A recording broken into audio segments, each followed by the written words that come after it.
Hey guys, imagine करो कि एक प्लेन लॉस एंजलिस से न्यूयॉर्क के लिए टेक ऑफ कर रहा है। यदि टेक ऑफ के दौरान पायलट 3.5 डिग्री प्लेन को साउथ में मोड़ देता है तो प्लेन की जो नोज है वो थोड़ी सी हिल जाएगी, बस कुछ फीट तक। कॉकपिट के बाहर से कोई भी इस छोटे से बदलाव को नोटिस नहीं करेगा, लेकिन पूरे ट्रैवलिंग के दौरान इसका इफेक्ट बहुत ही ज्यादा होगा और ये चेंज इतना ज्यादा हो जाएगा कि आप न्यूयॉर्क नहीं बल्कि वॉशिंगटन डीसी पहुंच जाओगे। हम छोटे चेंजेस पर ध्यान नहीं देते क्योंकि उनका रैपिड इम्पैक्ट लगभग ना के बराबर होता है। फॉर एग्जाम्पल, आज अगर आप आउट ऑफ शेप हो या मोटे हो और आज 20 मिनट के लिए आप सैर पर जाते हो तो आप कल भी आउट ऑफ शेप ही रहोगे। इसके अपोजिट, यदि आप रात के खाने में फैमिली साइज का पिज्जा खाते हो तो इससे आपके वजन पर कोई असर नहीं पड़ेगा, लेकिन अगर हम हर दिन छोटी छोटी आदतें दोहराते हैं तो इसका कंपाउंड इफेक्ट समय के साथ बहुत ज्यादा हो जाता है। अगर आप हर दिन एक पिज्जा खाते हो तो आप डेफिनेटली एक दिन मोटे हो जाओगे। इसी तरह अगर आप हर रोज जॉगिंग पर बस 20 मिनट के लिए जाते हो तो आप एक दिन जरूर पतले और फुर्तीले हो जाओगे।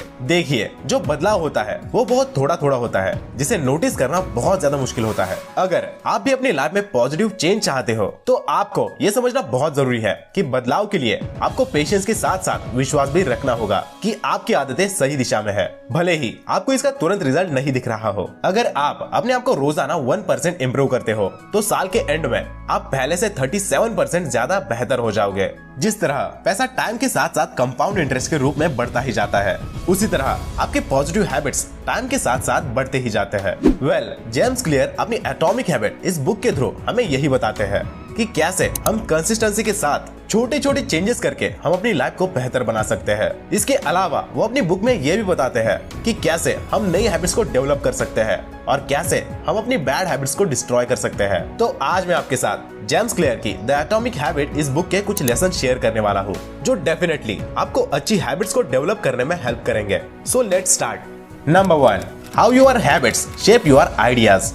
आमतौर पर बुरी आदतों के मुकाबले अच्छी आदतों को डेवलप करना मुश्किल होता है। यही रीजन है कि इस बात की ज्यादा पॉसिबिलिटी है कि आप फ्यूचर में भी इन बुरी आदतों को रिपीट करते रहेंगे। अच्छी हैबिट्स जैसे मेडिटेशन या जॉगिंग को कंटिन्यू रखना थोड़ा डिफिकल्ट होता है, लेकिन एक बार जब ये हैबिट बन जाती है तो ये हमेशा आपके साथ ही रहती है। बैड हैबिट के बनने का मेन रीजन ये है कि हम गलत चीजों को बदलने की कोशिश करते हैं। जेम्स क्लियर इसका एक सॉल्यूशन बताते हैं। वो कहते हैं कि बैड हैबिट को बदलने का सबसे अच्छा तरीका यह है कि अपनी आइडेंटिटी में बदलाव करना, और ये इसलिए भी जरूरी है क्योंकि किसी भी हैबिट को बदलना तब तक बहुत मुश्किल होता है जब तक आप अपने अंदर बदलाव ना करें। आपको सबसे पहले ये डिसाइड करना होगा कि आप क्या बनना चाहते हो, फिर आपको उसके अकॉर्डिंगली छोटे छोटे चेंज करने होंगे, और सबसे मेन चीज आपका फोकस अपने आउटकम पर नहीं बल्कि आप किस तरह के इंसान बनना चाहते हो उस पर होना चाहिए। आगे जेम्स क्लियर अपनी बुक में ये बताते हैं कि अच्छी हैबिट्स को बनाते कैसे है।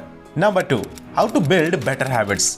किसी भी हैबिट के बनने के 4 सिंपल प्रोसेस होते हैं: Q, craving, response and reward. Stage number 1, Q यानी कि सिग्नल जो हमारे ब्रेन के लिए ट्रिगर का काम करता है। स्टेज नंबर 2, क्रेविंग, ये आपकी आदतों के पीछे का मोटिवेशनल फोर्स है जो आपको उस काम को करने के लिए फोर्स करता है। स्टेज नंबर 3, रिस्पॉन्स, और यही आपकी एक्चुअल हैबिट है। And last stage number 4, reward, ये होता है आपकी हैबिट का एंड गोल। इस तरह से इन चारों प्रोसेस से मिलकर एक हैबिट बनती है।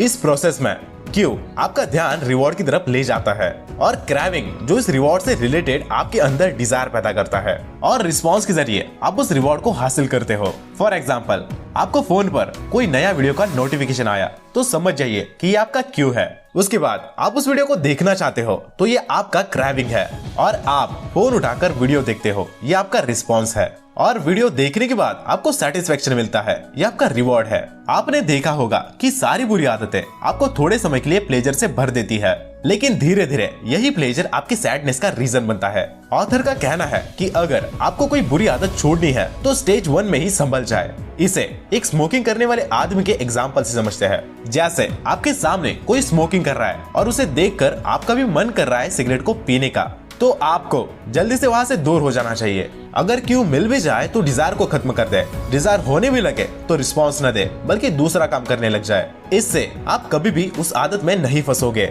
Number 3, the best way to start a new habit. सन 2001 में ब्रिटेन के एक रिसर्चर ने एक एक्सपेरिमेंट किया ताकि वो लोगों के अंदर एक बेहतर एक्सरसाइज का हैबिट डेवलप कर सके।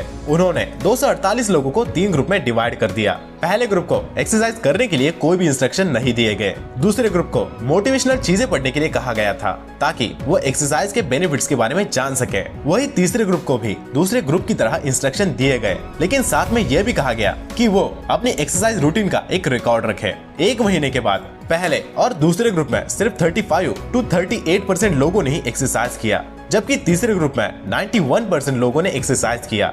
हैरानी यह थी कि मोटिवेशनल चीजें पढ़ने के बावजूद दूसरे ग्रुप और पहले ग्रुप के रिजल्ट में कोई खास फर्क नहीं था।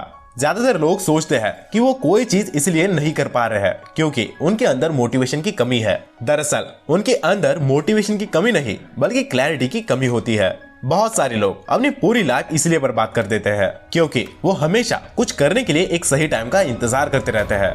दरअसल आपको सही टाइम का इंतजार करने की नहीं बल्कि एक प्लान को फॉलो करने की जरूरत है। एग्जाम्पल के तौर पर आप इस तरह से एक प्लान बना सकते हो, जैसे कि मेडिटेशन के लिए मैं हर दिन सुबह 8 बजे 20 मिनट के लिए मेडिटेशन करूंगा। एक्सरसाइज करने के लिए मैं कम से कम हफ्ते में 3 दिन 1 घंटे के लिए जिम में एक्सरसाइज करूंगा। स्टडी करने के लिए मैं हर दिन कम से कम 1 से 2 घंटे के लिए जरूर पढ़ूंगा। Number 4, the habit developing formula.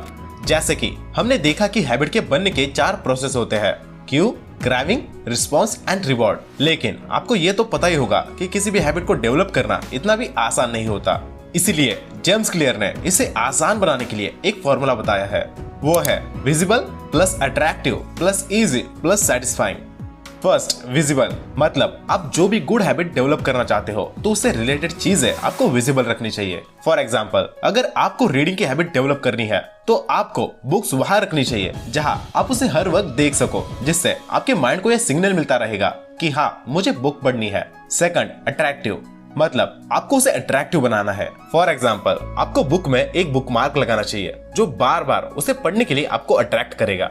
Third, easy मतलब आप जो भी हैबिट डेवलप करना चाहते हो उसे आपको आसान बनाना चाहिए। फॉर एग्जाम्पल, हर दिन बुक के 20 पेजेस पढ़ने के बजाय सिर्फ 5 पेजेस पढ़ना, ये आपको उस हैबिट को परफॉर्म करने में इजी फील कराएगा। एंड फोर्थ, सेटिस्फाइंग मतलब आपको उस हैबिट को सेटिस्फाइंग बनाना चाहिए, जैसे हर दिन नया टॉपिक पढ़ना, ये भी आपको सेटिस्फाइड फील करा सकता है। या फिर बुक पढ़ने के बाद मैं कुछ देर तक टीवी देख सकता हूँ, ये होगा आपका रिवॉर्ड। और इसी तरह अगर आपको कोई बैड हैबिट छोड़नी है तो आपको बस इस प्रोसेस को अपोजिट करना है।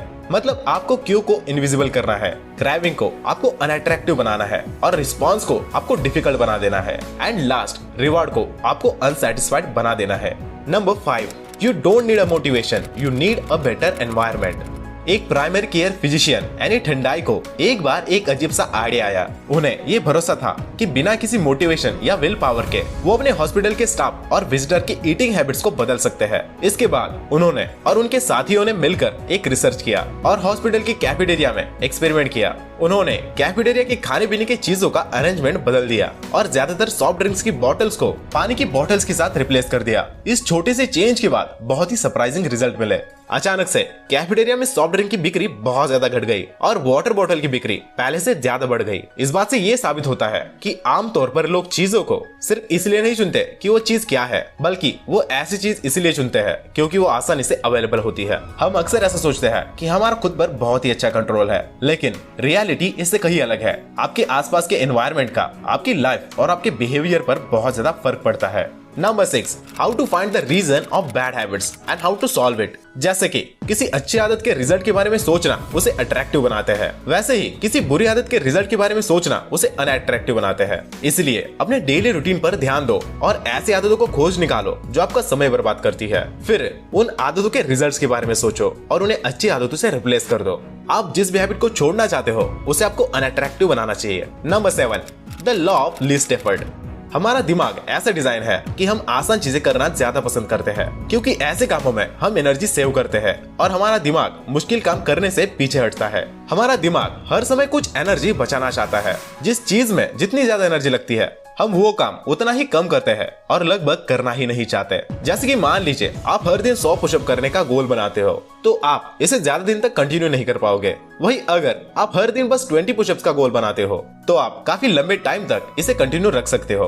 अब सवाल ये उठता है कि अगर हम इतने ही आलसी हैं, तो दुनिया में इतने सारे लोग इतने सक्सेसफुल कैसे बन पाते हैं। तो इसका जवाब यह है कि हर किसी को अच्छे और बुरे दिन का सामना तो करना ही पड़ता है, लेकिन आपको ये इंश्योर करना होता है कि अपने सबसे बुरे दिनों में भी आप अपने काम को करना जारी रखें और जितना हो सके इसके बीच लगने वाली मुश्किलों को कम करें। यहाँ जेम्स क्लियर हमें ये नहीं बताते कि आसान काम करो, बल्कि वो हमें ये बताते हैं कि मुश्किल काम को भी आसान बना दो। होप करता हूँ कि आपको ये वीडियो पसंद आया होगा। अगर आया हो तो इस वीडियो को एक लाइक कर देना और चैनल को सब्सक्राइब करके बेल नोटिफिकेशन ऑन जरूर करना, और हो सके तो इस वीडियो को अपने दोस्तों के साथ शेयर जरूर करना।